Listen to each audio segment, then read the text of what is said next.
If you've ever climbed Mount Rainier, you've probably heard the stories. The ones the rangers don't officially tell you.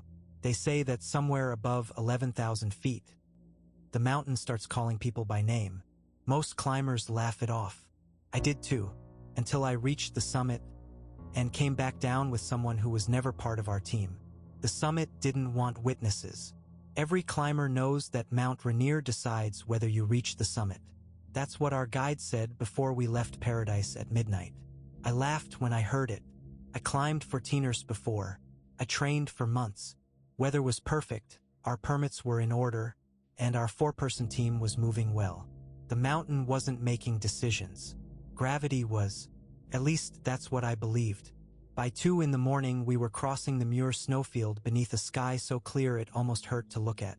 Our headlamps carved tunnels through the darkness, while the glaciers reflected enough moonlight to make everything glow a pale blue.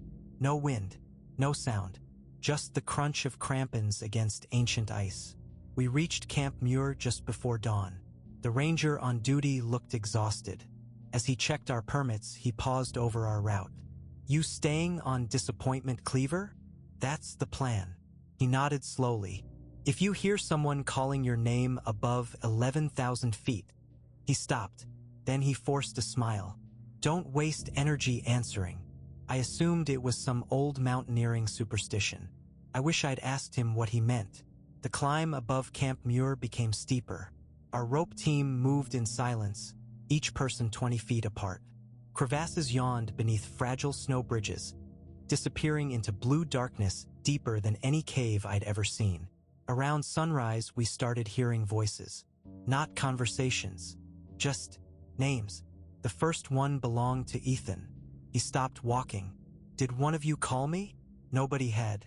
He frowned, adjusted his pack, and kept CL. Imbing. 10 minutes later, I heard my own. Soft, patient. "Claire." It sounded exactly like my mother. She died 3 years earlier. I turned instinctively. Nothing but empty glacier stretching toward the clouds. "You okay?" our guide asked. "Yeah." I didn't tell him. None of us wanted to be the nervous one. The voices became more frequent as we climbed. Always someone we knew.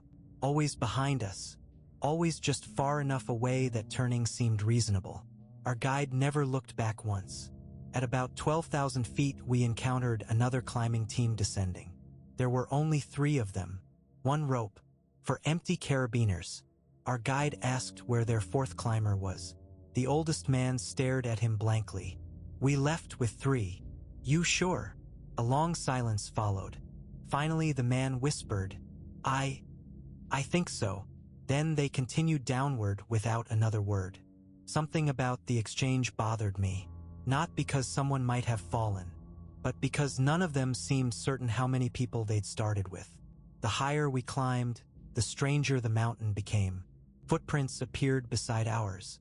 Fresh ones, perfectly formed. Except they weren't human. They were too long, too narrow, as though something with impossibly thin feet had been walking alongside us for miles. The tracks never crossed ours. They simply matched our pace.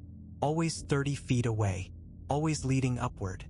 Eventually the clouds rolled in. Visibility dropped to maybe 50 yards.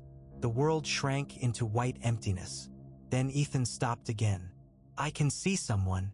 We followed his gaze. A figure stood above us on the ridge. Motionless. No climbing gear. No backpack.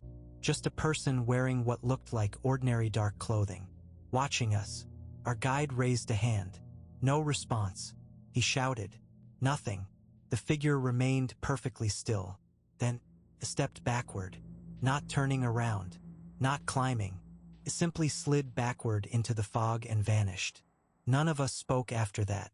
Near the crater rim, we reached a section where the route narrowed between walls of ice. That's when the rope went tight. I looked back. The last climber, Melissa, wasn't moving. She stood facing away from us, toward an empty snowfield. "What are you looking at?" I asked. She answered quietly, "My dad." Her father had died when she was 12. "I can see him. Nobody else could." She smiled. Actually smiled.